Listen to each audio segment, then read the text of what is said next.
खट्टा खाने वाली चुड़ैल। रात को अचानक राधिका मौसी को किचन से कुछ गिरने की आवाज आई। उन्होंने बाहर निकल के देखा तो किचन में उन्हें कोई सफेद साड़ी में दिखा। वो चीख पड़ी, हे भगवान, आलतू जलाल तू आई भला को टाल तू, आलतू जलाल तू आई भला को टाल तू। राधिका मौसी को चीखते सुनकर श्रवण बाहर आता है भागते हुए। अरे माँ, क्या हुआ? क्या देख लिया? दादी माँ आ गई क्या सपने में? अरे बेटा, रसोड़े में देख तो कौन है? श्रवण रसोड़ी में झांक कर देखता है और उसे कोई नहीं दिखता अंदर। अब रसोड़ी में तो कोई नहीं है माँ। कोई सफेद साड़ी में नहीं है क्या? नहीं माँ, कोई भी नहीं है। चिल्लम चिल्ली की आवाज सुनकर काजल भी वहाँ आ जाती है। अब क्या हो गया माँ जी? अरे बेटा, रसोड़े में एक चुड़ैल थी सफेद साड़ी में। अरे क्या कर रही थी वो अंदर? अरे बताया नहीं, कल आएगी ना तो पूछ लूंगी। चुड़ैल जी, आपका क्या प्लान है? माँ जी, रात बहुत हो गई है, आपने कोई बुरा सपना देखा होगा, चलिए सो जाइए। राधिका मौसी सोने तो चली जाती है पर उनको रात भर नींद ही नहीं आती। वो कुछ भी उलझुल बातें सोचने लगती है। कहीं चुड़ैल की वजह से तो घर में टेंशन नहीं हो रहा, कहीं उसी की वजह से तो वो दादी नहीं बन पा रही। सुबह जब राधिका मौसी रसोड़े में छानबीन करती है तो पाती है कि नींबू का अचार गायब है। चुड़ैल नींबू का अचार ले गई, मुझे तो ठीक नहीं लग रहा कुछ। चुड़ैल को भी पता है कि जिंदगी का असली मजा तो खट्टे में ही है। राधिका मौसी झट से श्रवण को फोन कर देती है। बेटा, मुझे समस्या समझ में आ गई है, हमें एक तांत्रिक की जरूरत है। अरे क्या बोल रही हो माँ, तांत्रिक की क्या जरूरत है? आप पूजा पाठ तो कर ही रही हो ना। आलतू जलालतू मंत्र सारे फालतू जैसे कुछ मंत्र पढ़ो, चली जाएगी अपने आप चुड़ैल। अरे नहीं बेटा, कभी चुड़ैल को कम नहीं समझते। अरे तुझे पता भी नहीं चलेगा कि कभी वो छल करके काजल की जगह घर की बहू खुद बन जाएगी। क्या माँ, कुछ भी बोल रही हो? कहाँ काजल और कहाँ चुड़ैल? वैसे एक बात बताओ, काजल को अगर गाने के लिए बोल देना तो चुड़ैल काजल की आवाज सुनकर घर तो क्या धरती लोग छोड़कर चली जाएगी। तुम ना पढ़े लिखे बच्चे हर चीज को मजाक समझते हो।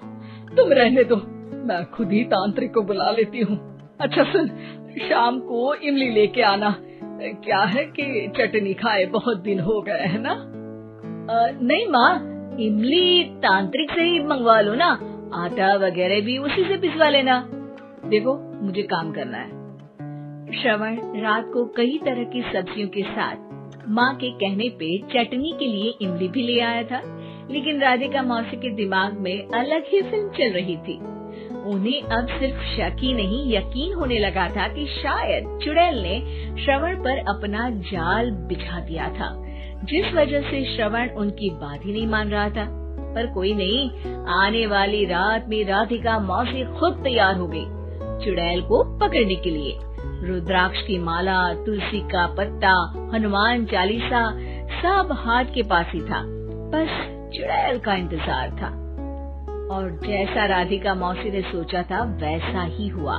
वो चुड़ैल उस रात भी आई, पर वो राधिका मौसी से तेज निकली और राधिका मौसी के उससे पकड़ने के पहले ही वो भाग खड़ी हुई। जरूर बहू पे साया है उस चुड़ैल का, तभी तो श्रवण के कमरे में गई है। और अगली सुबह राधिका मौसी पिछली रात हुए हमले में किन चीजों का नुकसान हुआ उसका हिसाब लगा रही थी। उनके खेमे से एक आम के अचार की शीशी भी गायब हो चुकी थी और वो इमली भी जो कल श्रवण लेकर आया था। राधिका मौसी इस बारे में सोच ही रही थी कि श्रवण जल्दी से रसोड़े में आकर दवाइयों की पोटली ढूंढने लगता है। अरे बेटा, क्या हो गया? अब माँ, वो काजल की तबीयत खराब है, बहुत घबराहट हो रही है उसे। हे भगवान, मैंने पहले ही कहा था कि तांत्रिक को बुला लेते हैं, पर नहीं। अब देखो, उस चुड़ैल ने काजल को अपने वश में करना शुरू भी कर दिया है। हालांकि श्रवण भूतों में विश्वास नहीं करता था, पर अब वो भी डर जाता है। और राजी हो जाता है एक तांत्रिक को बुलाने के लिए। कुछ ही घंटों में तांत्रिक आ जाते हैं और राधिका मौसी तांत्रिक जी को सब बता देती है। घोर संकट, घनघोर संकट, चुड़ैल को मारू जोर चाकट, ओम भट स्वाहा खटखा के आहा। अरे ये क्या मंत्र है? मेरे खुद के ओरिजिनल मंत्र है, कल रात को ही लिखे हैं, अच्छे लगे तो दाद चाहूंगा। एक और मंत्र सुनो। अर्ज किया है आब्राकडाब्रा, दिल्ली बम्बई आगरा, चंदा मामा सोवरले सुरन मामू जारा। ये मंत्र है? अरे कोई 40 वालीसा पढ़ो ना। वक्त कम है, 40 नहीं पड़ेंगे, 20-25 में काम चलाना पड़ेगा। अलग निरंजन जाके लंदन, मुफ्त का मंजान घिस मेरे नंदन। अरे जल्दी करो तांत्रिक जी, जल्दी करो। तांत्रिक अपने उल झलूल मंत्र पढ़ने लगता है। श्रवण को तांत्रिक पे शक होता है। वो अपने एक डॉक्टर दोस्त को कॉल कर देता है ताकि कोई अनहोनी हो तो इमरजेंसी में चीजें मैनेज हो जाए। तांत्रिक धुनी रमाता है, जिसकी वजह से कमरे में काफी धुआं हो जाता है और जिसकी वजह से बहू की घबराहट बढ़ जाती है। अब भागेगी चुड़ैल। हाँ। बहू खांसते हुए धुएं से बचने के लिए बाहर चली जाती है। अरे भाग रही है, भाग रही है। पीछे पीछे श्रवण भी जाता है। बहू एक सोफे पर बैठ जाती है। तभी डॉक्टर दोस्त आ जाते हैं और श्रवण को पानी लाने के लिए कहते हैं। थोड़े चेकअप के बाद डॉक्टर कहते हैं, मेरे हिसाब से जाप का काम पूरा हो गया है। क्या मतलब? अरे कुछ भी नहीं माँ, कोई चुड़ैल नहीं है, खुशखबरी है, अब दादी बनने वाली है। मगर वो सब अचार के डब्बे। श्रवण दोनों अचार के डब्बे अपनी माँ को दिखाता है, जो कि उनके बिस्तर के नीचे छुपे हुए थे। हाँ, आपने सही बोला था माँ, वो चुड़ैल काजल ही थी जो खट्टा खा रही थी।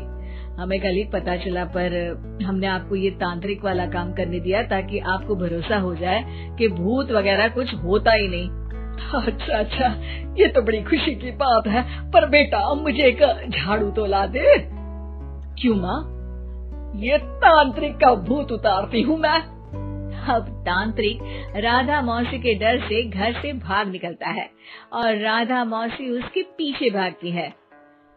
अरे संकट ये घनघोर है, तांत्रिक मुआ चोर है।